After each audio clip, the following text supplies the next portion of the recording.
You're listening to Pop This, the podcast where two women talk about everything pop culture. Here are your hosts, Lisa Christiansen and Andrea Warner.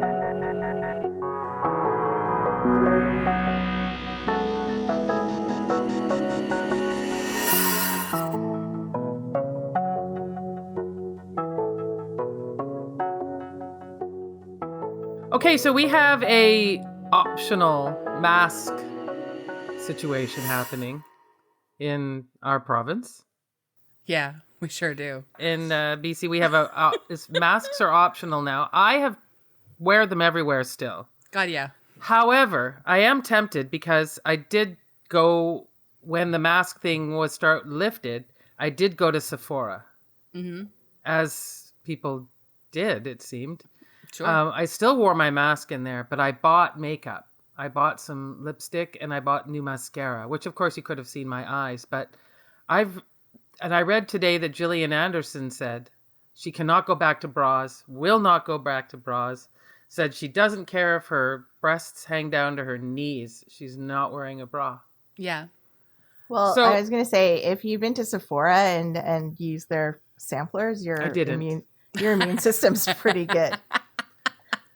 They clean it with the little bottle of antiseptic before they do your thing. Not the millions of teenagers putting their fingers in stuff. Yeah, it's Okay, and I mean, fair. I'm not even gonna blame teenagers. I think I've seen a lot of people touch that stuff, and then and they do it where I used to do it where I'd put it on my hand, and then put it back, and like that's not better.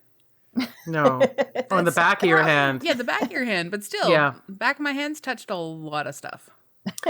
Yeah, Not so to brag. I kind of winged it. I didn't try the lipstick on. I have it on now because I like a neutral. You can't really see it. I was gonna say it's so neutral. It is very neutral. So I could easily wing it, but I didn't try on any makeup there at all. And then I had a really interesting conversation with the cashier at the Sephora, who informed me that she did think that aliens were amongst us. But this is my favorite part of our conversation. But they're just on the down low.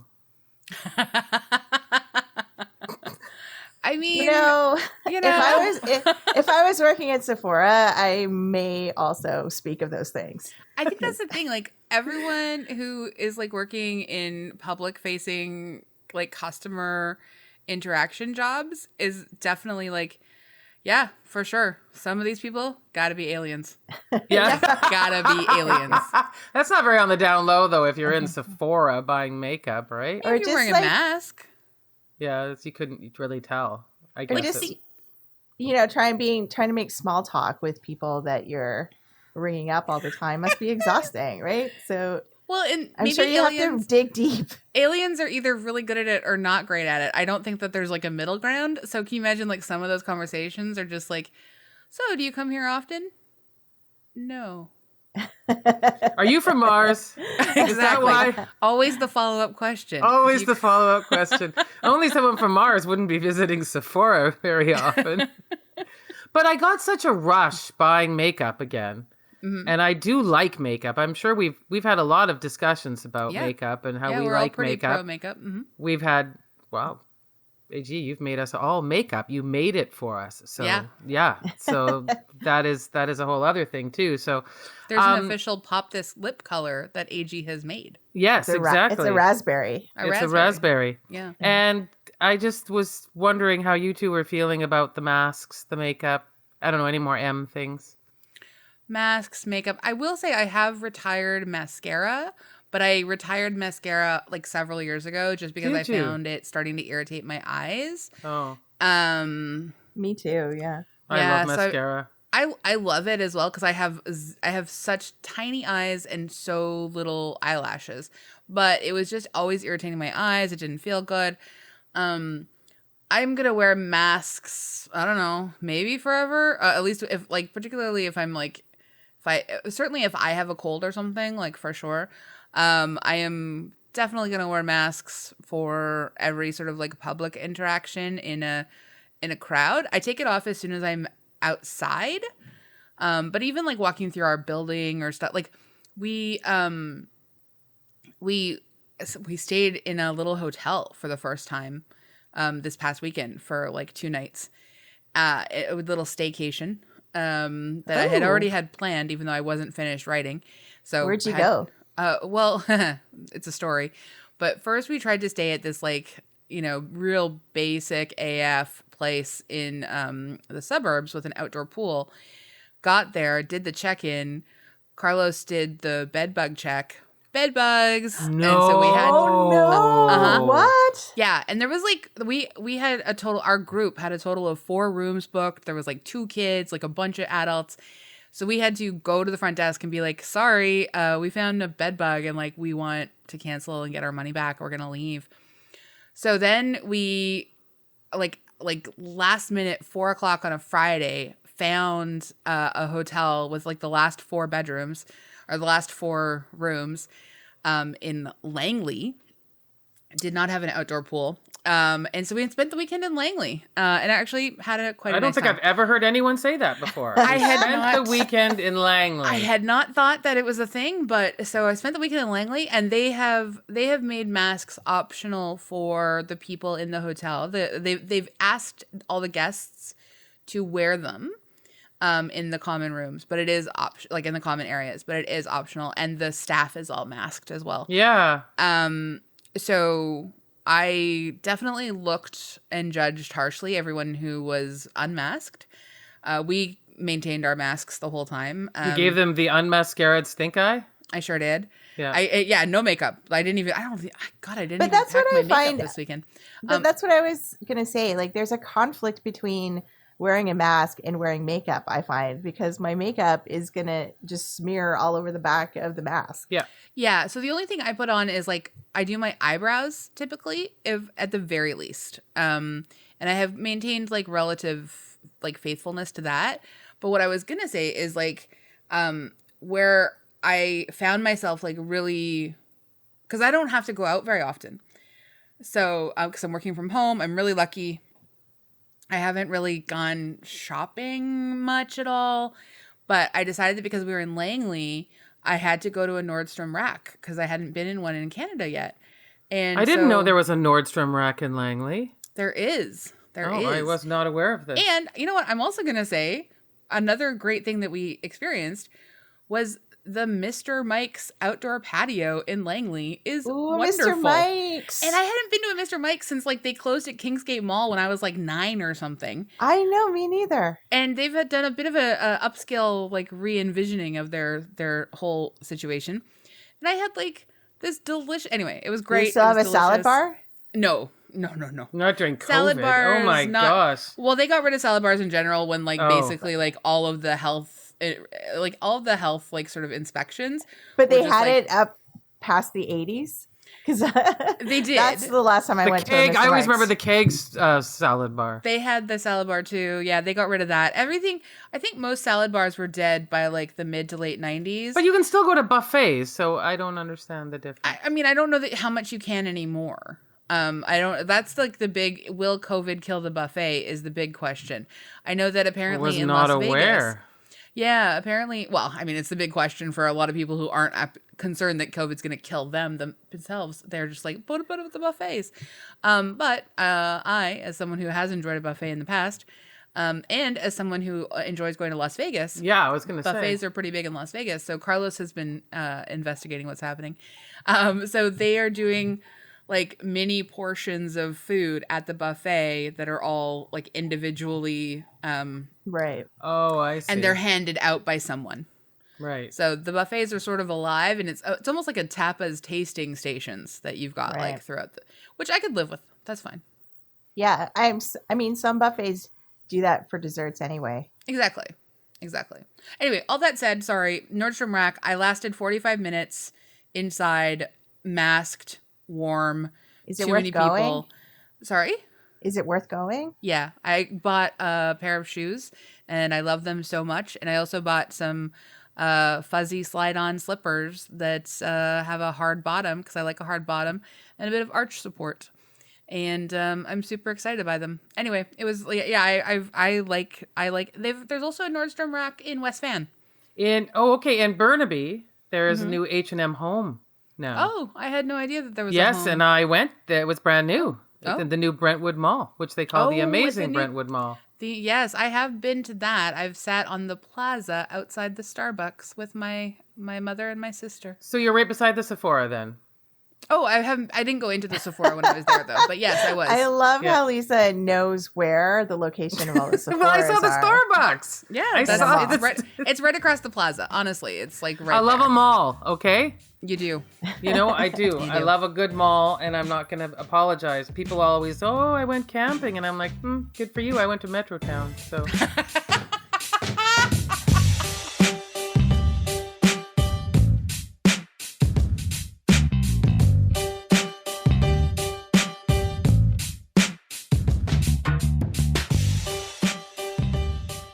I mean, I think like the idea that most of us have a lot of us have abandoned makeup is actually a perfect segue into Mare of Easttown. Yes. Because yes. this is a show that has like a $5 makeup budget, and I really had to applaud that. In fact, while I was watching it, I was just like, yeah, this feels like a show that definitely was made during COVID times, and I appreciate that. I really, really appreciate that. And yeah, I have to say, that is exactly it. But we haven't said the title. No, we haven't. And that's fine. We'll save it. I'm Andrea Warner. I'm Lisa Christiansen. I'm Andrea Gin. And we're really excited to talk about Mare of Easttown. What a show. First of all, Yeah. I'd like to welcome Andrea Warner back to the podcast. Yes, thank you. Thank you for bowing out of the final 2 2-week musicals. absence, Yeah. left us dangling for the final stretch of our never-ending musical series, which you dreamt up and initiated and programmed. Dreamt up, initiated, programmed, and will point out that you two stretched it out an extra 2 weeks with additions. So that's on both of you. But I also want to say thank you so much for letting me have some time to write, and I really appreciate it, and I missed you both. Well, we missed you, and Stephen Schelling was a very fine substitute. You know, He and I have often been interchangeable in our lives. I can see that. Yeah, We both also better get autographed copies of your book because Yeah, I mean, for sure. Like, I was hoping dedication. I'm sorry. to the women who helped make me. Yeah, that's something will like think- that. Other people will think it's like my mom and my grandma, but like it's just you two. Yeah. No. What have they done for you lately? You know. But this is all the fun we're going to have now because we're going to talk about Mare of Easttown. The fun ends here. The fun ends.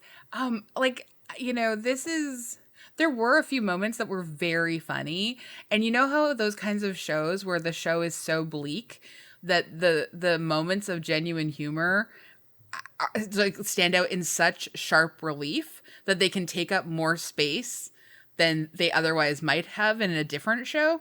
This is like the Mare of Easttown is that for me, because when I was like thinking about it, I was like, yes, it's so bleak, it's so dark. There's like but there's also these moments that are like quite funny and mostly provided by Jean Smart. Yeah, it's Jean Smart and I oh God, credit to that woman. She is just a living gem. I just adore her so much. Yeah, did you see that she was nominated for an Emmy for this show, and as well as one for leading actress in a comedy series for Hacks? I'm so excited. So deserved. I have binged my entire way through Hacks, so I can't wait to talk about that next week. Yeah. Spoiler alert, we're going to talk about Hacks next week. It's only Jean Smart from here on in. Honestly, we did a month of Jean Smart. Yeah. I would not be sad about that at all, No. because she's had some great roles. Yeah. But yeah, this is a tough show. Yes. Well, let's get to the. I guess we should also mention that just this week here, so we're a bit ahead. You'll already know all of this, but 16 Emmy nominations for Mare of Easttown. So Yeah, 16. that's pretty extraordinary. That's a lot. Yeah, it is. I can't even think of all of what that must be, but I could look at it. Pretty much every category. Yeah, that we every qualified for. category. Yeah. That makes sense. That makes sense. Shall I read the background? Yes. Go for it. Mare of Easttown is an American crime drama limited series created by Brad Inglesby that premiered on HBO in April 2021. It stars Kate Winslet as a detective investigating a murder in a small town near Philadelphia.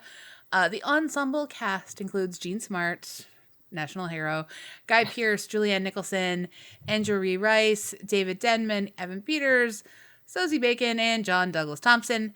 All 7 episodes were directed by Craig Zobel, who's, like, let's just say the detective is Zabel.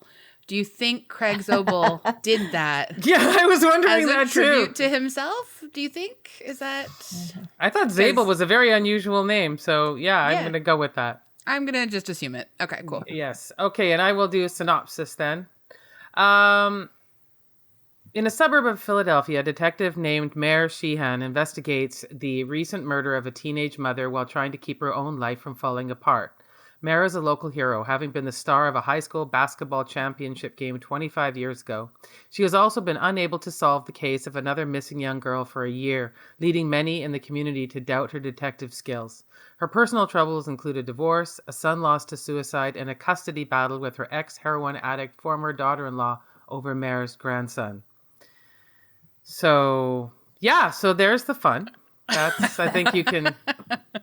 Yeah, like, I would say that this is, I mean, I'd be interested to look at sort of like the people who, I didn't spend a lot of time looking at the people who wrote the show or anything like that. But I would say that this is not a show that has the most sensitive and or trauma-informed depictions of addiction. But I still, like, I found, though, that I thought it had, like, some of the most interesting depictions of someone entering grief counseling that I had seen in a long time.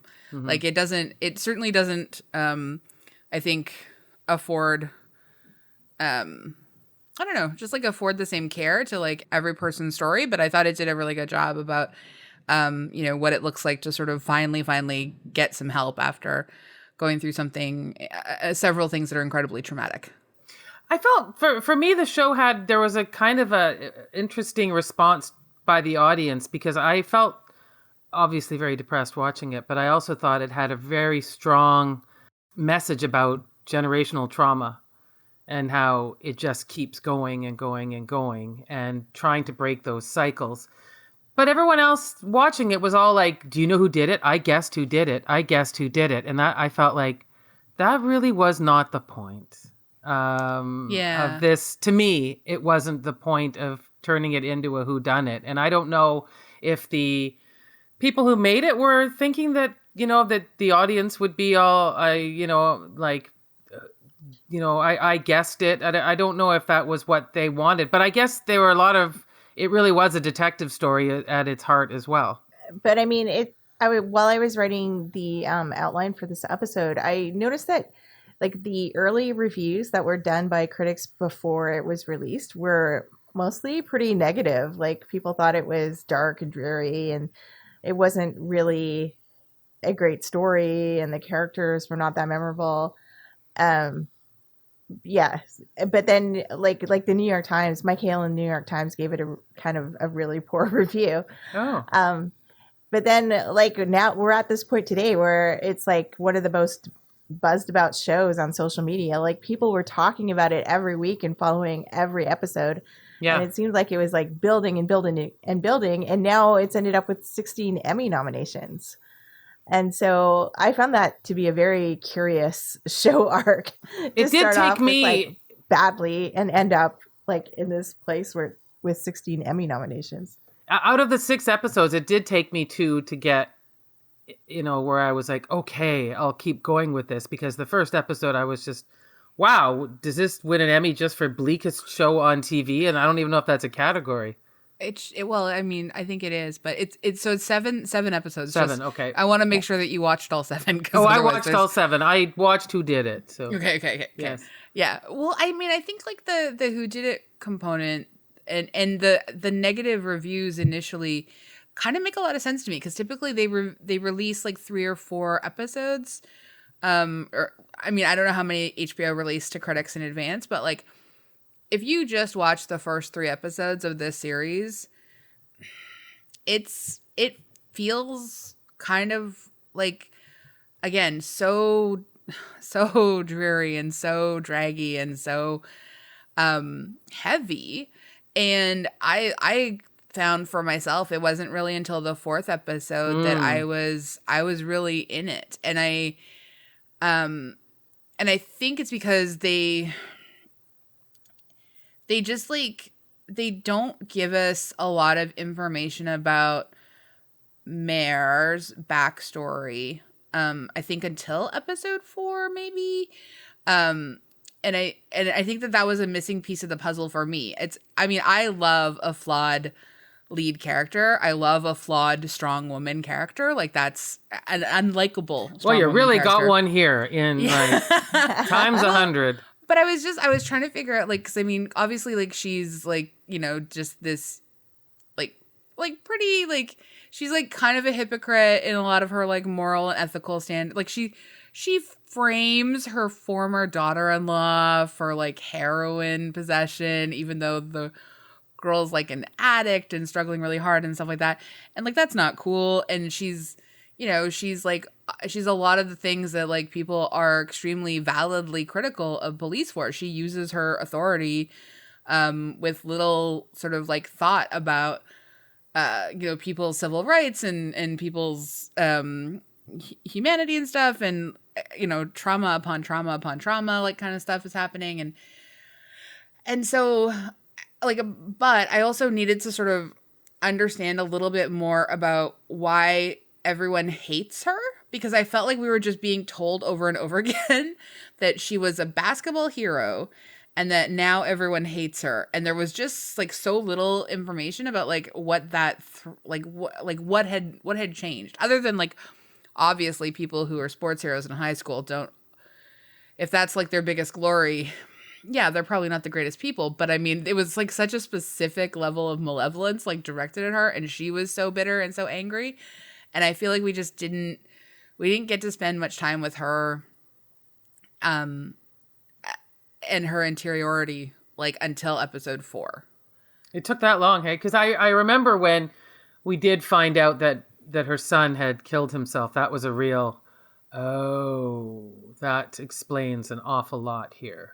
And well, it was not just the son's suicide, but I think it was finding out the extent to which the son's mental health issues had then coupled with the drug dependency and the addiction, and seeing like the real, like the violence that she, like, you know, she had experienced herself from her son, and then like, you know, sort of like framing that within her relationship to being a mother and her like, you know, police stuff, and like, I don't know, like I just found that like it felt like a weirdly paced series. Because like, you know, if it unfolded week after week, like it didn't all come down at once. So that's going to lend itself to like the detective whodunity stuff, but it doesn't do a lot for, and I watched it very differently. I ended up watching the first episode when it first premiered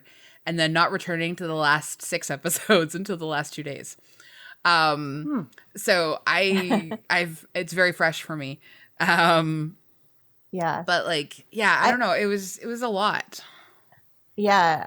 I found it so interesting, like her relationship with everyone in the town. Like, and I know that you said that it just seems like everybody hates her, but she also has this very familiar relationship with so many people in town who know her by her first name, know her mother, know her children, know her ex-husband, you know, and it's just, just this idea that this woman's whole life has been invested in this town and she's grown up there and everybody knows her. And now she's kind of like this authority figure in town. I think it put a bit of an interesting, different twist on this like hard-boiled detective story.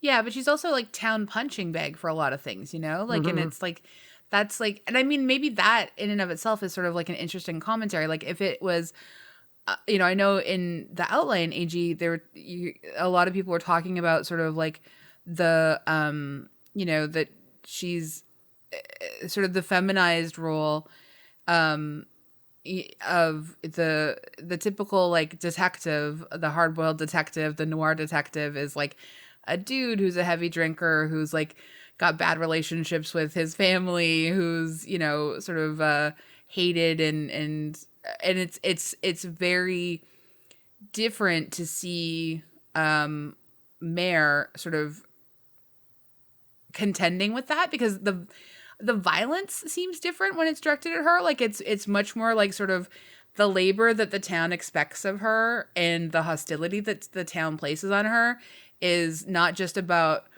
whether she's successful as a cop, but it's whether she's successful as a mother, and it's whether she's successful as like a woman who in our sort of like society is meant to be sort of a caretaker. And if she is not doing due diligence as a caretaker, then she is, you know, a punching bag for everybody else. And it's, so maybe like that is maybe, you know, sort of like the lens with which we're supposed to sort of have a bit more sort of like give and take for why the show doesn't like move it along a little bit more quickly. Like, we're supposed to spend a lot of time sort of like exploring that.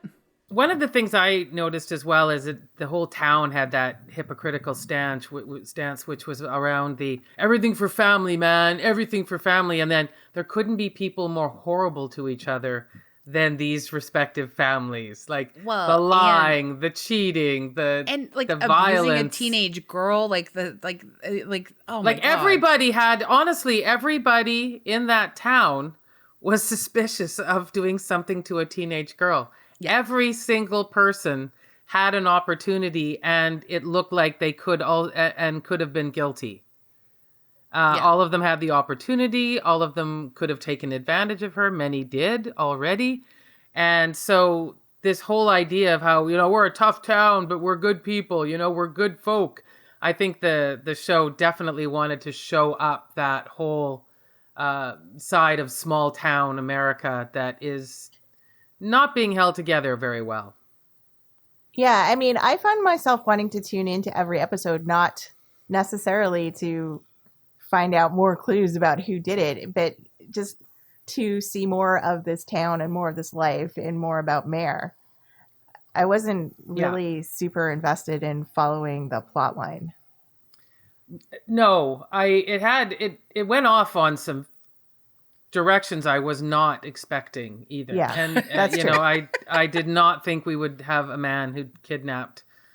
But then again, you know, and sometimes I find that plot device overdone. But then I remember there was a girl here in the Lower Mainland had that happen to her in the 70s. So, you know, that is a thing that happens. It does. It feels like it is something they return to frequently in these kinds of shows, and I mean, it's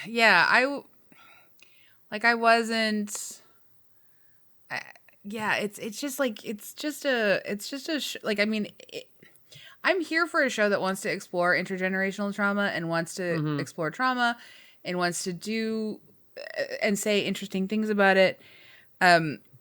This is kind of like I don't know. This was a tough one for me because I can't honestly say that I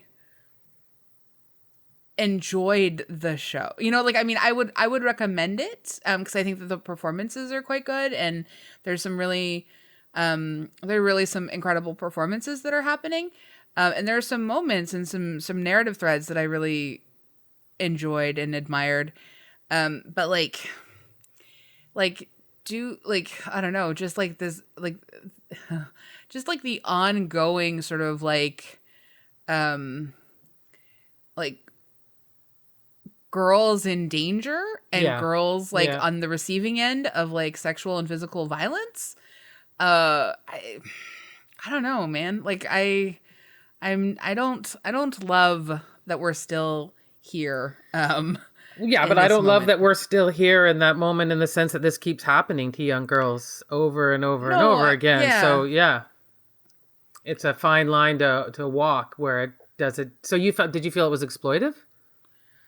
I mean, not in that, like, we didn't have to see anything very much, which I was appreciative of. So I didn't feel it was exploitive in that way, like, because, like, it wasn't taking pleasure in showing, gratuitous shots of like, gratuitous, like, images or anything like that. I guess I just I mean, and I can watch different television. I should watch different television. But I don't know, it felt like if you, like, sort of think about who is a victim in this show, and I mean there are, like, a lot of victims in this show. But just, like, the even Laura's daughter, who is, like, on the receiving end of some, like, really terrible bullying at school, and this sort of, like, this violence, like, I don't know, you just everyone who experiences physical violence in this world of this show is a woman. Mm-hmm. Except for the priest, who previously may have done something really terrible. He gets beat up by a gang of people who are seeking revenge. Yeah. Yeah. I don't know. It's just bleak. It's so bleak. So a lot has been made of Kate Winslet's performance here because she's sort of really was, like, allowed to play what, like, she considered, like, was the essence of the character, in being, like, a middle-aged person and a woman with all this emotional baggage and trauma. And like, what did you think of her performance here? Oh, I thought it was good. I mean, I think when beautiful actresses say those things, though, I mean, you can't help but watch and going, if I just ran a comb through your hair and put on a little lipstick, you're still going to be Kate Winslet. Yeah, that's usually my thinking too. Like, when she talks about, like, having, like, a normal middle-aged body and a face that moves, I appreciate that those are things that she thinks are indicative of a normal middle-aged woman.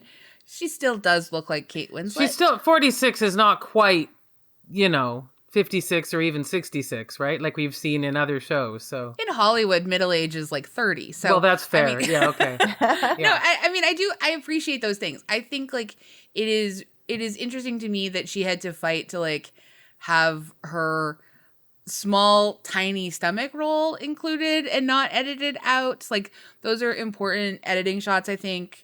That, But, like, she specifically had that wig where it was, like, dark roots, and then you could tell she'd colored her hair before. And yeah, but the dark roots would disappear as soon as she washed her hair. Is that how normal, like, roots grow out? Because, like, I don't know. Have a look at mine. There you go. Well, it implies that she had at one time had her hair colored. It would have made more sense to have just had one neutral mousy color. I mean, I would have Well, been fine I think if it had just stayed. I think the theory behind it, as I read about, like, how they styled her character, was that, like, because she had just stopped caring about her appearance at some point, and like, she used to color her hair. Yeah, but used to would be only like a few months ago then. Yeah, which is, like, how long ago did her son commit suicide? Oh, I mean, I thought a he year had died. Yeah, I thought he had died about a year and a half ago. Yeah. Yeah. I mean, I guess, like, so here's my thinking about sort of what clothes signify with grief and women and hair and makeup is we understand that Mare is depressed because she is wearing a baggy sweater. Yeah. Yeah. And her hair hasn't been washed. At the end of the series, after she's worked through a few things, she's wearing a more form-fitting shirt. Yes. And has clean hair. Yeah. And while I think that these things are good and important to, character, I would like Hollywood to stop pretending that, like, the way that we know that a woman is depressed is that she put on a baggy sweater. Yeah. Giving the impression that she has somehow gained 10 pounds. Again, red flag, apparently, for all depressive women. Yeah. Is the 10 pounds of doom that you Yeah. carry when you are depressed. And that magically you shed when you just put on a form-fitting shirt and a bra and have a shower at the end, you know? Like, it's just, I don't like those visual shortcuts because I think it does a disservice to, like, the fact that women look and represent themselves like a multiplicity of ways. And it plays on, I think, a lot of, like, body negativity and, like, fat phobia and all kinds of other things that, you know, people look at someone who weighs a certain amount or weighs like a less amount or weighs whatever and just makes an assumption about what there is going on in their mental health. And I think that it's not my ideal character trait. And especially with someone like Kate Winslet, who has time and time again been, and I say accused because that's what it is in Hollywood, accused of being fat.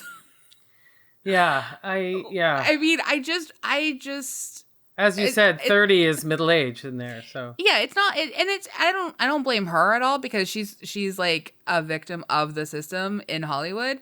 And I'm glad she's standing up for, like, these things that she believes are important within the Hollywood system, like for middle-aged women. Like, I think she understands it even better than we do from an outside perspective. But, like, I'm so much more interested in how they write her character and what her actual, like, performance is than like a physical thing, you know? Because I think her performance is very, very good. The accent work, super fun. yeah. Honestly, the fact that, like, slacked ass is apparently a insult in this town. I didn't know that there was, Easttown? like, so much regional like swears. I love learning a regional swear. That's great. But, like, I want more of that than this, like, idea that wearing a baggy sweater is indicative of your. But she also did blend in with the rest of the community and their sartorial choices as well. But, like, I mean, she doesn't because she's still Kate Winslet. You know what I well, mean? no, Like, I know. That's what I'm saying. She can't help it that she's beautiful. But even her best friend, Lori, was it? Laura was really beautiful. I mean, yeah, Julia Nicholson's beautiful too. Yeah, exactly. So they're just, you know, they become part of where they live, right? They're, whereas what I would agree with you, because if you were making some sort of upper class movie about grief, then it would be Nicole Kidman playing the main part, right? And her way of showing it would be that she is too perfect, right? Too pristine. Mm-hmm. That would be her way of showing her depression and her grief. And people would be like, why do you have to be so perfect? And she'd say, because that's all I've got. And that was stellar acting, by the way. I really liked that. Thank you. Thank you. So that the way that they have to show women is also based, there's a lot of class issues in that. For sure. And that, I know what they're trying to do in this is to tell us that this is working class, but they really laid it on very thick. Very, very thick. Yeah, like, every dude in this is, like, super anonymous and basic. And I think they did a great job with casting, like, I mean, except for, I guess, Guy Pearce is classically handsome or whatever. And that's not to say that I didn't find many of the male cast attractive. Sure did. But there's, you know, hand me a bearded man. You know that. But Yes. still, but, like, there's still, like, it's just the standard still, even in this show. Yeah. Of what qualifies is, I don't know. I sound much more harsh about this show than I mean to, because I do think the performances were excellent, and, like, I think Kate Winslet does a great job. It's weird how every time she laughs, though, it makes me think of The Holiday. Yeah, well, you'll never like, get out of that. I can't, like, stop. Like, as soon as when she's in the car and she's laughing after her mom, it has just been revealed that her mom slept with the widow at the wake of that. When he gives that speech. I laughed so hard. And then to watch them drive home and hear Mare, like, her laughter, like, so Yeah. Just so contagious and so wonderful. I found that her vaping performance was also spectacular. I think that was, that sort of necessary. I need this thing. But I was going to say some of my favorite scenes were coming home and just finding her mom having cocktails with, I guess it was her nephew. I thought he was her brother. Oh, I thought it was a cousin. Oh, he might be a cousin. Yeah, who knows? There seem to be a ton of cousins in this He's town. a family member anyway. Yeah, but I just love those scenes. Just the making the cocktails, just, you come home and this sort of situation is happening. You never know who's going to be coming to the door, who's going to be, doing anything. Or that scene that a lot of people talked about where she put her ice cream in the bread box.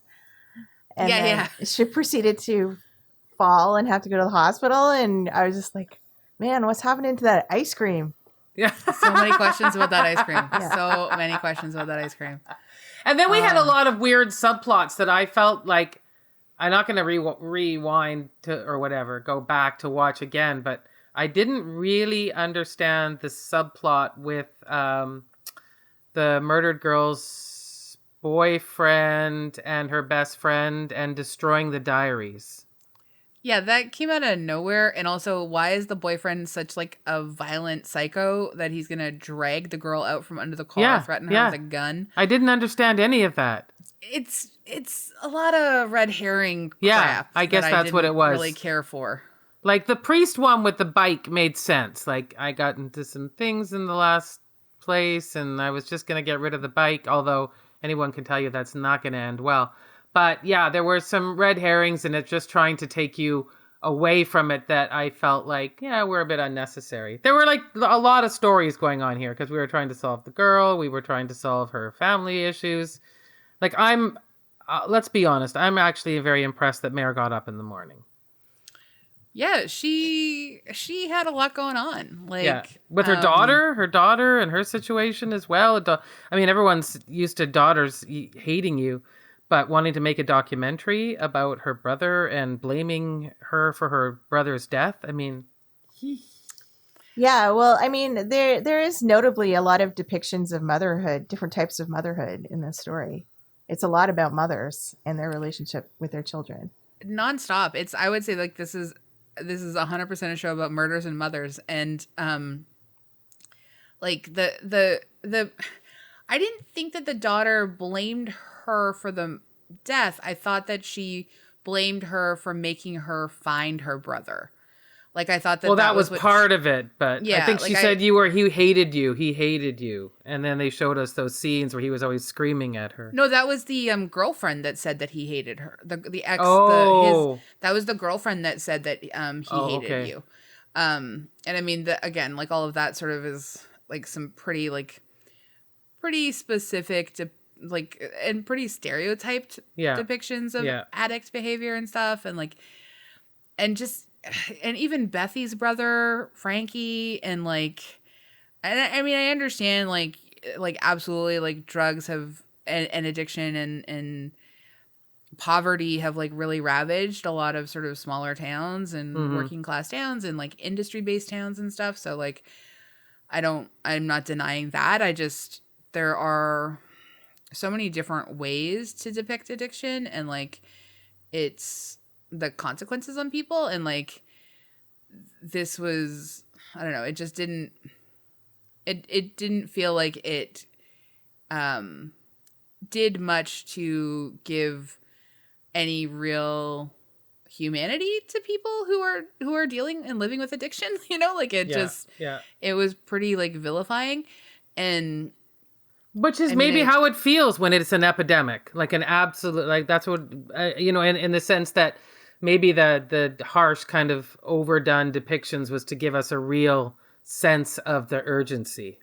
But that only serves to like give, like when it only tells like one side of the story, I think it's kind of unfair, like it contributes to stereotyping, and it contributes to like sort of, I think, this idea that policing can solve addiction issues. And like, I think we need to really sort of move towards like a more empathetic experience of like understanding what living with addiction can look like, and decriminalization and things like that. Cause we're not like they're not looking also at like the mental health services. Like, you know, she talks about her son, like the Tourette's diagnosis was first, and then there was the additional diagnosis, I can't remember, and like the 7 different kinds of pills that he was on, and all these other things. And so we don't really get into we don't really get into like why it always stopped at pills, like why there wasn't other sort of like things that were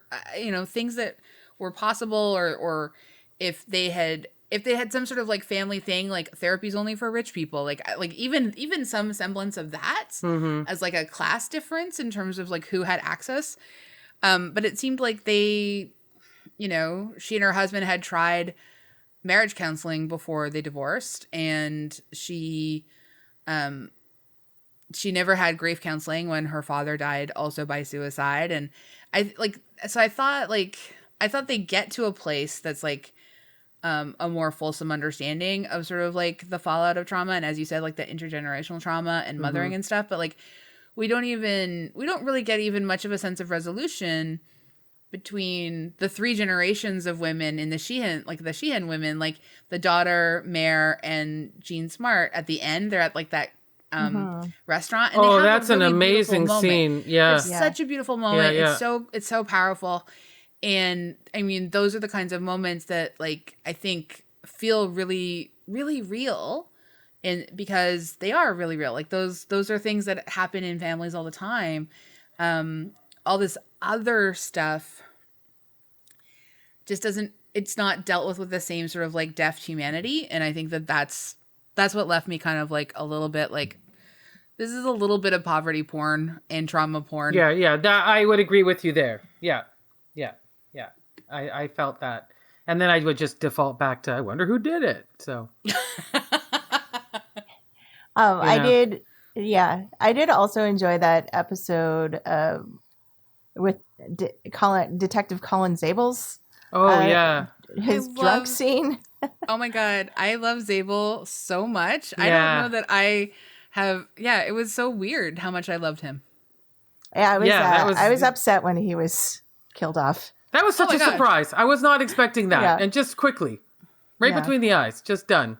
So I had heard that there was like a traumatic death, like a dramatic and traumatic death, suddenly in episode 5. And I had heard this rumor for like a long time. I thought they killed Mare. And I was like, wow, that's a bold move for the show. I mean, she's mayor of Easttown. Like, incredible. What a delight this might be, even though I was a little bit scared of it. Because I was like, this is unheard of. Cool. And no, then they killed Zabel. I'm not saying I wanted Mare to die. Like, that's not what I was looking for. But I just couldn't. Zabel. Ugh. I really liked him too. Yeah, and I was just gonna bring this back to like the discussion of motherhood in the TV show too, because scenes with him and his mom were super interesting as well. They were a lot. Let's just say I'm not really surprised that he was attracted to Mare.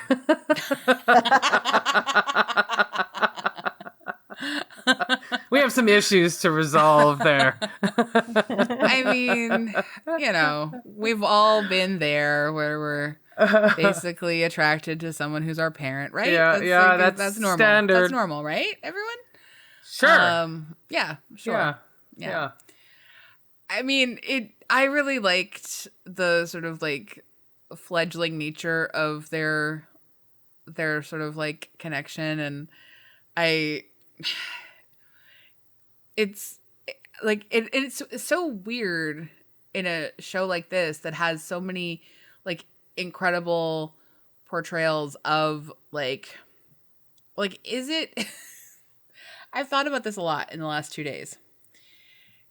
Is it so weird, like for me personally, as like a feminist and someone who really is super interested in like depictions of like you know, sort of really well developed women characters, is it so weird that I was so strongly attached to this one like sort of just like male doofus character? Like he's not a doofus, like he's fine, but like he's not really that special.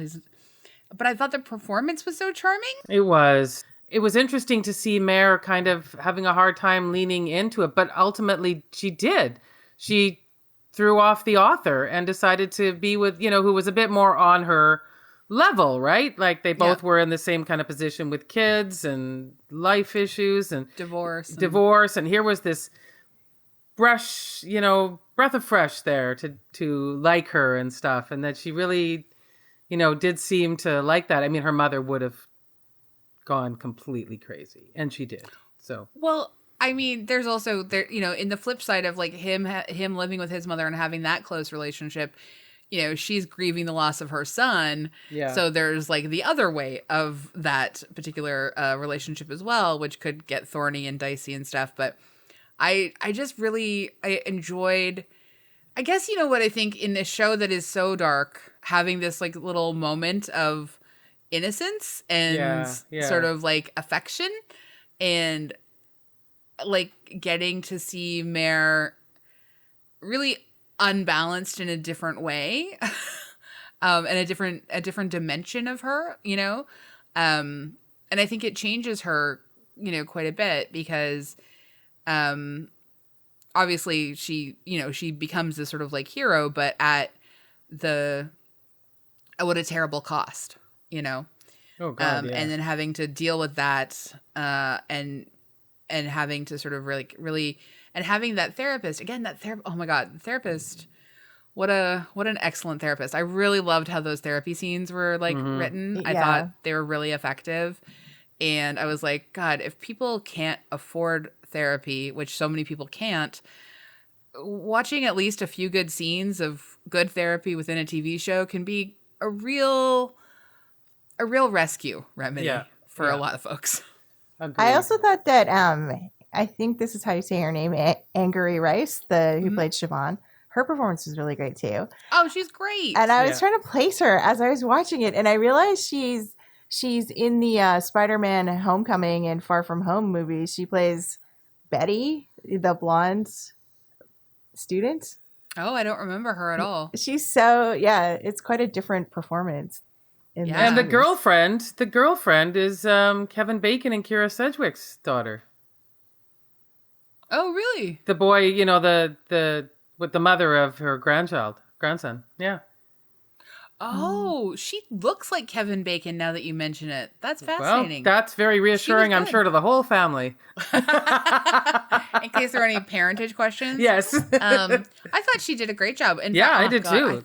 She was very, very I thought they were going to kill the kid and like so die in the bathtub. Jesus, I was like, I can't handle this. Like this show. That is exactly how I felt. I thought to be so mad at this show. There is no more places to go to be dark. Like just get a dog and shoot it, because that's the other thing they usually do in these shows. Yeah. So let's find out who thinks it popped. Oh, it pops. Yeah, it popped. Like it's like I think that there are a lot of flaws and problems with it, and I think that people should really like take care of their heart when they go into this show, because it's not going to be for everyone. But I still think that a lot of the performances are amazing, and it deserves to be watched. Do you think it'll have a season 2? Oh, I hope not. Is there? I thought it was talked about? I thought it was one and done. I think it was supposed to be one and done, but apparently Kate Winslet has she's interested. She's potentially interested in season 2. Well, there's definitely more things to explore in the town. I wouldn't mind seeing her, to be fair. Like, I think that at this point she could just be on a series where she just is like small town detective. I mean, I could see that. I like that character.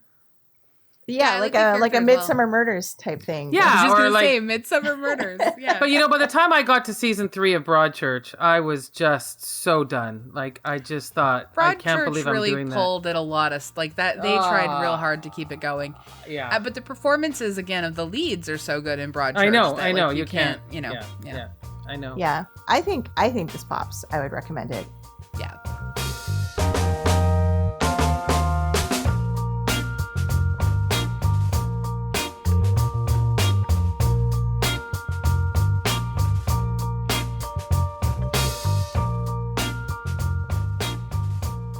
Well, we also like to say what we recommend in other things as well.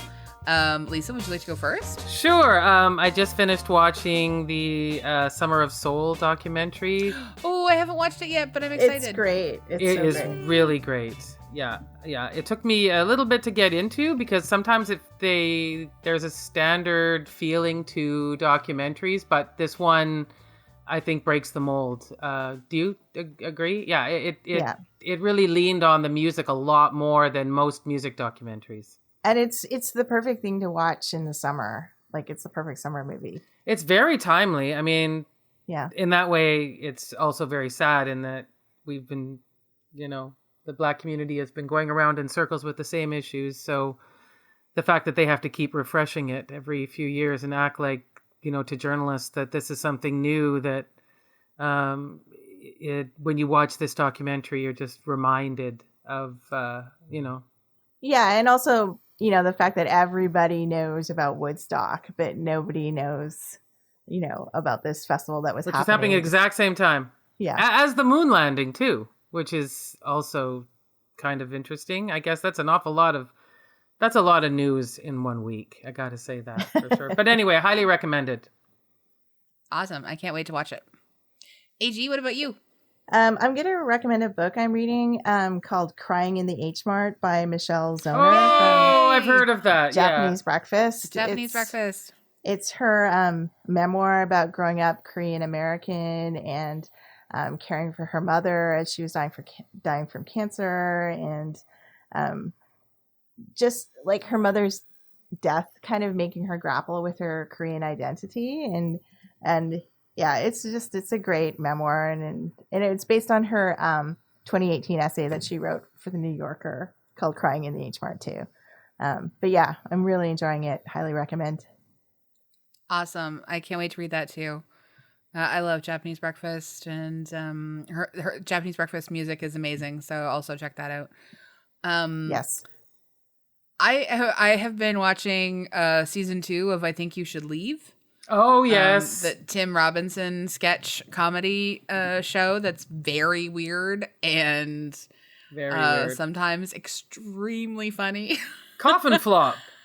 Coffin Flop is one of my favorite things ever. And So if Coffin Flop and a hot dog choke sound good to you, then this is your show. It's super weird and super funny, and it's on Netflix, and all 6 episodes are there. So just, get at it. It is a glory, even though we were mentioning the Emmys, too, that these nominations came out. What an amazing year for television. Maybe segueing off of I Think You Should Leave wasn't the best idea. But the reason I was thinking about it, I do like the show, and it has a really loyal audience. But just the fact that we have such an amazing lot of creativity of people being allowed to express themselves in amazing ways that we just were apparently quite starved for a long time, especially female leads. When you look at that list of the Emmys for Best Actress, I mean, we watched all of these. The Flight Attendant, we've the Queen's Gambit. I May Destroy You. I mean, it's just, thank God for this moment. Honestly, the idea that we haven't been able to see a movie. Well, you know what? That's been a problem for years, that all our entertainment was in movie theaters, selected by a very few bunch of people. We're now seeing so many stories. Would we have seen Mare of Easttown? Would we have seen I May Destroy You? Would we have seen Hacks? No, we would not. So, yay TV. Yay TV. Yay TV. And actually, that said, I also recommend season 2 of Black Lady Sketch Show, because that's incredible as well. So there we go. And nominated for Emmys, including Ashley Nicole Williams, who is running against herself for writing both Black Lady Sketch Show and the Amber Ruffin. Amber Ruffin Show. Yeah. So good. Good. Wow, lots of good entertainment there for everybody. Yes. So thank you, everyone, for hanging out with us. We really appreciate it. I'm so glad to be back. So thank you, AG and LC, and Stephen Schelling for covering in my stead. You can hang out with Glad us. to have you back, even though Yes, we are. Even though you Yes. pulled the ripcord in the middle of our musical series. I am That's- sad to have missed them. Like it's not. I No, I certainly can was believe not that. trying to I believe dodge. that. I believe Yeah. that. Yeah. You can hang out with us on Instagram, Facebook, Twitter. You could rate and review us on iTunes. 5 stars. 5 stars always, and thank you, as always, to Andrea Gin, who, well, is doing a lot more than just producing these days. And thank you for all that work, and thanks, everyone, for listening, and I guess we'll see you soon. Oh, Hacks, right? Watch that. Hacks next week. Watch Next Hacks. week, yeah. Just watch all of Gene Smart. There you go. All right. Bye, everybody. Bye. Bye.